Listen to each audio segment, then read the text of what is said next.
Hi hello welcome back to my YouTube channel. ಇವತ್ತು ಬಂದು ನಾವೆಲ್ಲಿಗೆ ಹೋಗ್ತಾ ಇದ್ದೀವಿ ಅಂದರೆ ಫ್ರೆಂಡ್ಸ್ ಮಲ್ಲೇಶ್ವರಂಗೆ ಹೋಗೋಣ ಅಂತ ಅಂದ್ಬಿಟ್ಟು ರೆಡಿ ಆದ್ವಿ. ಮುಂಚೆನೇ ಪ್ಲ್ಯಾನ್ ಮಾಡಿದ್ವಿ, ಹೋಗೋಕ್ಕಾಗಿರಲಿಲ್ಲ. ಅದಕ್ಕೋಸ್ಕರ ಇವತ್ತು ಹೋಗೋಣ ಅಂತ ಹೇಳಿದ್ರು ಅವರು. ಸರಿ ಅಂತ ಅಂದ್ಬಿಟ್ಟು ಹೋಗೋಣ ಅಂತ ಅಂದ್ಬಿಟ್ಟು ಮಧ್ಯಾಹ್ನ ಒಂದು 12 ಆಗಿತ್ತು. ನೋಡಿ ಫ್ರೆಂಡ್ಸ್, ಇಲ್ಲಿ ಅಪ್ಪು ಸ್ಟ್ಯಾಚ್ಯೂ ಕೂಡ ಇದೆ. ಬಸ್ ಸ್ಟಾಪ್ ನಮ್ಮ ಮನೆ ನಿಯರ್ ಇರೋದ್ರಿಂದನೇ ನನ್ನ ಮಗಳು ನೋಡಿ ಅಪ್ಪು ಸ್ಟ್ಯಾಚ್ಯೂಗೆ ನಮಸ್ಕಾರ ಮಾಡಿಕೊಂಡು ಓಡಿ ಬಂದಳು. ಮತ್ತು ಅಲ್ಲಿಂದ ಮೂವ್ ಆದ್ವಿ. ಮತ್ತು ಬಂದ್ವಿ ಬಸ್ ಸ್ಟಾಪ್ಗೆ. ಬಸ್ ಯಾವುದು ಮೂವಿಂಗಲ್ಲಿ ಇರಲಿಲ್ಲ.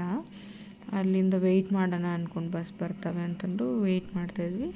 ಅದೇ ಟೈಮಿಗೆ ಬಂದು ಬಸ್ ಒಂದು ಬಂತು. ಬಸ್ ಹತ್ತಿ ಕೂತ್ಕೊಂಡ್ವಿ. ನನ್ನ ಮಗಳು ಜಾಲಿಯಾಗಿ ನೋಡಿ ಹಾಯ್ ಹೇಳ್ತಿದ್ದಾಳೆ ಎಲ್ಲರಿಗೂ. ಮತ್ತು ಮೂವ್ ಆಯಿತು. ಮೂವ್ ಆದರೆ ಬಂದು ಇಲ್ಲಿ ಸಿಗ್ನಲ್ ಬಿದ್ದಿತ್ತು, ಸರ್ಕಲಲ್ಲಿ ಸಿಗ್ನಲ್ ಬಿದ್ದಿತ್ತು. ಸರಿ ಅಂತ ಅಂದ್ಬಿಟ್ಟು ಕೂತ್ಕೊಂಡಿದ್ವಿ. ನನ್ನ ಮಗಳು ಬಸ್ಸಲ್ಲಿ ಕೂಡ ಒಬ್ಬರನ್ನ ಫ್ರೆಂಡ್ ಮಾಡ್ಕೊಂಡಿದ್ಲು. ಅವರು ಟಿಕೆಟಲ್ಲಿ ವೋಟ್ ಮಾಡಿಕೊಟ್ಟಿದ್ರು ಅವಳಿಗೆ. ಹೀಗೆ ಆಟ ಆಡಿಕೊಂಡು ಬಸ್ಸಲ್ಲಿ ರೀಚ್ ಆದ್ವಿ ಫ್ರೆಂಡ್ಸ್. ಸ್ವಲ್ಪ ಇನ್ನೇನೊಂದು 5 ಮಿನಿಟ್ಸ್ ಇತ್ತು. ಓಕೆನಾ, ರೀಚ್ ಆದ್ವಿ. ನೋಡಿ ಮಲ್ಲೇಶ್ವರಂ ರೀಚ್ ಆದ್ವಿ. ಈಗ ನಡ್ಕೊಂಡು ಹೋಗ್ತಾ ಇದ್ದೀವಿ ನಾವು. ಆದರೆ ಏನಂತಂದರೆ ಶಾಪ್ಸ್ ಏನು ಅಷ್ಟೊಂದು ಓಪನ್ ಇರಲಿಲ್ಲ.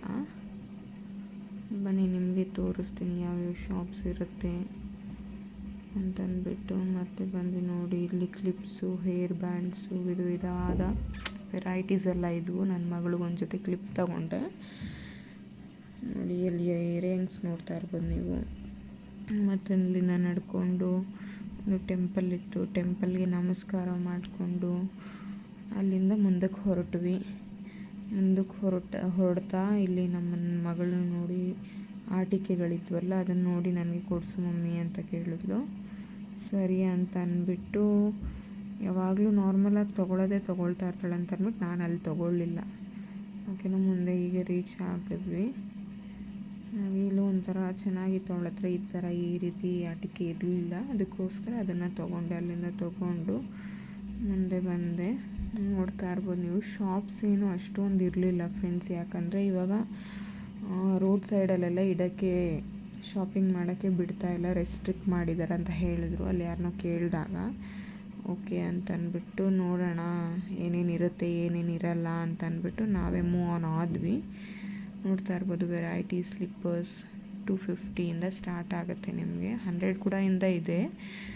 ಅದು ನೀವು ವೆರೈಟಿ ಮೇಲೆ ಇದಾಗುತ್ತೆ ಫ್ರೆಂಡ್ಸ್. ನೋಡಿ ಬಂದ್ವಿ, ರೀಚ್ ಆದ್ವಿ. ಅವರು ಡ್ರೆಸ್ ಏನೋ ತೊಗೊಳ್ಬೇಕು ಅಂತ ಹೇಳಿದ್ರು. ಬಂದು ಇಲ್ಲಿ ಶಾಪ್ಗೆ ಅವರು ಟಾಪ್ಸ್ ಮಾತ್ರ ತೊಗೊಳ್ಬೇಕು ಅಂತ ಹೇಳಿದರು. ಇಲ್ಲಿ ನೋಡಿದ್ರೆ ಸೆಟ್ ಇತ್ತು. ಸರಿ, ನನಗೆ ಸೆಟ್ ಬೇಡ, ಟಾಪ್ಸ್ ಮಾತ್ರನೇ ಸಾಕು ಅಂತ ಅಂದ್ಬಿಟ್ಟು ನಾನು ನೋಡ್ತಾ ಇದ್ದೆ ಯಾವ್ದು ತೊಗೊಳ್ಳೋಣ ಅಂತಂದ್ಬಿಟ್ಟು. ಆಮೇಲೆ ಬೇಡ, ಆಲ್ರೆಡಿ ತೊಗೊಂಡಿರೋದಿತ್ತು ನನ್ನ ಹತ್ರ. ಇನ್ನೂ ಹೊಸ ಬಟ್ಟೆಗಳು 3 ಜೊತೆ ಏನೋ ಇದ್ದವು. ಅದಕ್ಕೋಸ್ಕರ ನಾನು ತೊಗೊಳ್ಳಿಲ್ಲ. ಸುಮ್ಮನೆ ಹೀಗೆ ಒಂದು ಕ್ಲಿಪ್ ತೊಗೊಳ್ಳೋಣ ಅಂತ ಸ್ವಲ್ಪ ಮುಂದೆವರೆಗೂ ಹೋಗಿ ಕ್ಲಿಪ್ ತೊಗೊಂಡು ಬಂದ್ವಿ. ಈಗ ನೋಡಿ ಫ್ರೆಂಡ್ಸ್, ಹೊರಗಡೆ ಬಂದ್ವಿ. ಅವ್ರನ್ನ ಕೇಳ್ತಾಯಿದ್ರು ಎಷ್ಟಾಗುತ್ತೆ ಅಂತಂದ್ಬಿಟ್ಟು. ಅವರು ಹೇಳ್ತಾಯಿದ್ರು ಇಷ್ಟ ಆಗುತ್ತೆ ಅಂತ. ಹೊರಗಡೆ ಬಂದ್ವಿ. ಮತ್ತು ಮುಂದೆ ಮೂವ್ ಆಗ್ತಾ ಇದ್ವಿ. ನನ್ನ ಮಕ್ಕಳಂತೂ ತುಂಬ ಗಲಾಟೆ ಮಾಡ್ತಾಯಿದ್ರು ಫ್ರೆಂಡ್ಸ್. ನನ್ನ ಮಗಳು ಮಲ್ಲೇಶ್ವರಂಗೆ ಮುಂಚೆ ಎಲ್ಲದೂ ಕರ್ಕೊಂಡೋದ್ರೆ ಸಾಕು ಅವಳಿಗೆ. ತುಂಬ ಗಲಾಟೆ ಮಾಡ್ತಾಳೆ ಫ್ರೆಂಡ್ಸ್. ಮತ್ತು ನೋಡಿ ಅವ್ರು ಟಾಪ್ಸ್ ನೋಡ್ತಾ ಇದ್ದಾರೆ. ನನಗೆ ಹೇಳಿದ್ರು ಸೆಲೆಕ್ಷನ್ ಮಾಡಿ ಅಂತ. ಸೆಲೆಕ್ಷನ್ ಮಾಡಿದೆ ನಾನು ಕೂಡ. ನೋಡಿ ನನ್ನ ಮಕ್ಕಳು ಅಲ್ಲಿ ಹೋಗ್ತಾ ಇದ್ದರು. ಮತ್ತು ಆ ಕಡೆಗೆ ಹೋಗಿ ಕರ್ಕೊಂಡು ಬಂದು ನಾನು ಮತ್ತೆ ಮುಂದೆ ಹೋದ್ವಿ.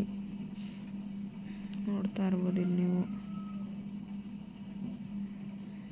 ಮತ್ತು ಮುಂದೆ ಹೋಗ್ತಾ ಅವರು ಇನ್ನೂ ಡ್ರೆಸ್ಸಸ್ ತೊಗೊಳ್ಬೇಕು ಅಂತ ಹೇಳಿದರು. ಸರಿ ಅಂತ ಅಂದ್ಬಿಟ್ಟು ಹೋದ್ವಿ. ನಾನು ನೋಡಿ ನವಿಲು ಗರಿ ತೊಗೊಂಡೆ.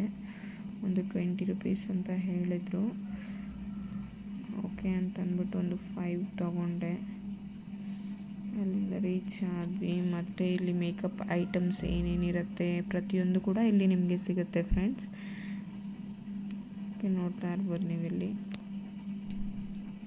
ಮುಂಚೆ ಅಂದರೆ ಫ್ರೆಂಡ್ಸ್ ಇಲ್ಲಿ ಕಾಲಿಡೋಕೆ ಆಗ್ತಾ ಇರಲಿಲ್ಲ, ಅಷ್ಟು ಜನ ಬರ್ತಿದ್ರು. ಈಗ ಅಂದರೆ ರೆಸ್ಟ್ರಿಕ್ಟ್ ಮಾಡಿದಾರಲ್ಲ, ಅದಕ್ಕೋಸ್ಕರ ಜನ ಜಾಸ್ತಿ ಇಲ್ಲ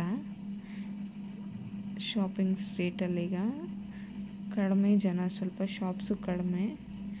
ಮತ್ತು ನೋಡಿ ಮಕ್ಕಳಿಗೆ ಲೆಹೆಂಗಾಸು, ಎಷ್ಟು ಪುಟ್ಟದಾದ ಲೆಹೆಂಗಾ ಎಲ್ಲ ಸಿಗುತ್ತೆ ನಿಮಗೆ ಇಲ್ಲಿ.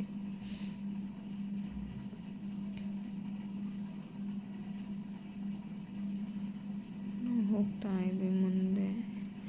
ನಮಗೆ ಬೇಜಾರಾಯಿತು ಫ್ರೆಂಡ್ಸ್ ಆ ಶಾಪಿಂಗ್ ಸ್ಟ್ರೀಟಲ್ಲಿ ಹೋಗಿ ಏನಾದರೂ ತೊಗೊಳ್ಳೋಣ ಅಂತಂದರೆ. ಲಾಸ್ಟ್ ಟೈಮ್ ಹೀಗೆ ಹೋಗಿದ್ವಿ ನಾವು, ಏನೂ ಸಿಕ್ಕಿರಲಿಲ್ಲ. ನೋಡ್ತಾ ಇರ್ಬೋದು ವೆರೈಟೀಸ್ ಆಫ್ ಡ್ರೆಸ್ಸಸ್ ಎಲ್ಲ ಸಿಗುತ್ತೆ ನಿಮಗೆ. ಒಳ್ಳೆ ಕಲೆಕ್ಷನ್ ಸಿಗುತ್ತೆ ನಿಮಗೆ. ಡ್ರೆಸ್ಸು 750 ಸ್ಟಾರ್ಟ್ ಆಗುತ್ತೆ ನಿಮಗೆ ಡ್ರೆಸ್ಸು. ಓಕೆ, ನಾನೊಂದು ಬ್ಯಾಗ್ ನೋಡಿದೆ, ಚೆನ್ನಾಗಿತ್ತು. ಅದನ್ನು ತೊಗೊಳ್ಳೋಣ ಅಂತ ಅಂದ್ಬಿಟ್ಟು ಕೇಳಿದೆ ಎಷ್ಟು ಅಂತ. 250 ಅಂತ ಹೇಳಿದರು. ಓಕೆ, ಕಡಿಮೆ ಮಾಡ್ಕೊಂಡು ಕೊಡಿ ಅಂತಂದಿದ್ದಕ್ಕೆ ಅವರು ಇಲ್ಲ ನಮಗೆ ಬರೋದಿಲ್ಲ ಮೇಡಮ್ ಅಂತ ಹೇಳಿದ್ರು. ನನಗೆ ತುಂಬ ಇಷ್ಟ ಆಯಿತು ಫ್ರೆಂಡ್ಸ್ ಈ ಬ್ಯಾಗು. ಅದಕ್ಕೆ ತೊಗೊಂಡು ಮೂವ್ ಆದ್ವಿ, ಬಸ್ ಸ್ಟಾಪ್ಗೆ ರೀಚ್ ಆಗೋಣ ಅಂತ ಅಂದ್ಬಿಟ್ಟು. ನೋಡಿ ಇಲ್ಲಿಂದ ನಡ್ಕೊಂಡು ಹೋಗ್ತಾಯಿದ್ದೆ. ನಿಯರೇ ಆಯಿತು ನಮಗೆ ಬಸ್ ಸ್ಟಾಪು. ಸ್ವಲ್ಪ ಆ ಕಡೆಯಿಂದ ಶಾರ್ಟ್ಕಟ್ಟಲ್ಲಿ ಬಂದಿದ್ದರಿಂದ. ನೋಡಿ ನನ್ನ ಮಗಳು ಅವಳ ಪಾಡಿಗಳು, ನನ್ನ ಕೈ ಹಿಡ್ಕೊ ಅಂತಂದ್ರೂ ಹಿಡ್ಕೋತಾ ಇಲ್ಲ. ಅವಳ ಪಾಡಿಗಳು ಅವಳು ಓಡ್ತಾ ಇದ್ದಾಳೆ. ಸರಿ ಅಂತ ಅಂದ್ಬಿಟ್ಟು ಒಂದು ಕ್ಲಿಪ್ ತೊಗೊಳೋಣ ಅಂತ ಅಂದ್ಬಿಟ್ಟು ಕ್ಲಿಪ್ ತೊಗೊಂಡೆ. ಬಸ್ ಕೂಡ ಸಿಕ್ತು ನಮಗೆ. ಬಸ್ಸಲ್ಲಿ ಕೂತ್ಕೊಂಡ್ವಿ ನೋಡಿ, ಬಸ್ಸಲ್ಲಿ ಕೂತ್ಕೊಂಡಿದ್ವಿ. ಸ್ವಲ್ಪ ನಿಲ್ಲಿಸಿದ್ರು, ಸ್ವಲ್ಪ ಹೊತ್ತು ಸಿಗ್ನಲ್ ಬಿದ್ದಿತ್ತಲ್ವ, ಅದಕ್ಕೋಸ್ಕರ ಸ್ಟಾಪ್ ಮಾಡಿದರು. ಹಾಗೆ ಸುಮ್ಮನೆ ಕೂತ್ಕೊಂಡಿದ್ವಿ. ನನ್ನ ಮಗಳು ಬೇರೆ ಏನೂ ತಿಂದಿರಲಿಲ್ಲ. ನಾನು ಮನೆಯಿಂದನೇ ಊಟ ತೊಗೊಂಡೋಗಿದ್ದೆ, ಅವಳಿಗೆ ತಿನ್ನಿಸ್ತಿದ್ದೆ. ನೋಡಿ ಬೊಂಬೆ ಬೇರೆ ತೊಗೊಂಡಿದ್ಲು. ನೋಡಿ ಎಷ್ಟು ಹ್ಯಾಪಿಯಾಗಿದ್ದಾಳೆ ನನ್ನ ಫ್ರೆಂಡ್ಸ್, ಡಾಲ್ ಇಟ್ಕೊಂಡು ಖುಷಿಯಾಗಿ. ಮತ್ತು ಮನೆಗೆ ಬಂದು ರೀಚ್ ಆದ್ವಿ. ಮನೆ ಹತ್ರ ರೀಚ್ ಆಗಿ ನಡ್ಕೊಂಡು ಹೋಗ್ತಾ ಇದ್ದೀವಿ ಫ್ರೆಂಡ್ಸ್ ಮನೆಗೆ. ಇಲ್ಲೇ ಒಂದು 5 ಮಿನಿಟ್ಸ್ ಆಗುತ್ತೆ ನಮ್ಮ ಮನೆಗೆ. ಮನೆ ರೀಚ್ ಆದ್ವಿ. ಮನೇಲಿ ಬಂದು ಕೂತ್ಕೊಂಡ್ವಿ, ರಿಲ್ಯಾಕ್ಸ್ ಮಾಡ್ಕೊಂಡು ಸ್ವಲ್ಪ ಹೊತ್ತು ಟೀ ಕುಡಿಯೋಣ ಅಂತ ಅಂದ್ಬಿಟ್ಟು ಫ್ರೆಶ್ ಅಪ್ ಆಗಿ ಟೀ ಮಾಡಿದೆ. ಬನ್ನಿ ಫ್ರೆಂಡ್ಸ್, ಏನೇನು ತೊಗೊಂಡಿದ್ದೀನಿ ಅಂತ ನಾನು ನಿಮಗೆ ಈ ವಿಡಿಯೋದಲ್ಲಿ ಶೋ ಮಾಡ್ತೀನಿ. ಈಗ ಇಲ್ಲಿ ನನ್ನ ಮಗಳು ಡಾಲ್ ತೊಗೊಂಡಿದ್ಲಲ್ವ, ಅವಳು ತೋರಿಸ್ತಿದ್ದಾಳೆ ಡಾಲ್ ತೊಗೊಂಡಿದ್ದೀವಿ ಅಂತ. ಮತ್ತು ನಾನು ಪಿಕಾಕ್ ಫೆದರ್ಸ್ ಏನಿತ್ತಲ್ವ, ಪಿಕಾಕ್ ಫೆದರ್ಸ್ ತೊಗೊಂಡಿದ್ದೀನಿ. ಇದಾದಮೇಲೆ ಒಂದು ಟಾಪ್ ಇಷ್ಟ ಆಯಿತು. ಆದರೆ ಕಲರ್ ಯಾವಾಗಲೂ ನಾನು ಇದೇ ತೊಗೊತೀನಿ ಫ್ರೆಂಡ್ಸ್. ಆಲ್ರೆಡಿ 3 ಡ್ರೆಸ್ಸಸ್ ಇದೆ. ಈ ಥ್ರೆಡ್ ವರ್ಕಲ್ಲಿ ನನ್ನ ಹತ್ರ ಇರಲಿಲ್ಲ, ಅದಕ್ಕೋಸ್ಕರ ಈ ಟಾಪ್ನ ನಾನು ಚೂಸ್ ಮಾಡಿಕೊಂಡೆ. ಮತ್ತು ಬ್ಯಾಗ್ ತೊಗೊಂಡಿದ್ನಲ್ಲ, ಅದನ್ನ ನೋಡೋಣ ಅಂತ ಅಂದ್ಬಿಟ್ಟು ಅದನ್ನು ಓಪನ್ ಮಾಡ್ತಾಯಿದ್ದೆ ಫ್ರೆಂಡ್ಸ್. ತುಂಬ ಚೆನ್ನಾಗಿತ್ತು ಪ್ರಾಡಕ್ಟು. ಕೊನೆಗೂ ತೊಗೊಂಡೆ ಆ ಬ್ಯಾಗ್ನ. ಮತ್ತು ಬಂದು ನಾನೇನು ಪರ್ಚೇಸ್ ಮಾಡಿದ್ದೀನಿ ಅಂದರೆ ಫ್ರೆಂಡ್ಸ್, ನೆಕ್ಸ್ಟ್ ಬಂದು ಭತ್ತದ ತೋರಣ ತೊಗೊಳ್ಬೇಕು ಅಂತ ಮನಸ್ಸಲ್ಲಿತ್ತು, ತೊಗೊಂಡೆ. ಓಕೆನಾ ಫ್ರೆಂಡ್ಸ್, ಈ ವಿಡಿಯೋ ನಿಮ್ಗೆ ಇಷ್ಟ ಆಗಿದರೆ ಲೈಕ್ ಮಾಡಿ, ಶೇರ್ ಮಾಡಿ, ಕಮೆಂಟ್ ಮಾಡಿ ಫ್ರೆಂಡ್ಸ್. ಓಕೆ, ನೆಕ್ಸ್ಟ್ ಬಂದು ಯಾವ ಥರ ವಿಡಿಯೋ ಮಾಡಬೇಕು ಅಂತ ಕಮೆಂಟಲ್ಲಿ ತಿಳಿಸಿ. ನಾನು ಅದೇ ರೀತಿ ವಿಡಿಯೋ ಮಾಡ್ತೀನಿ. Thank you for watching.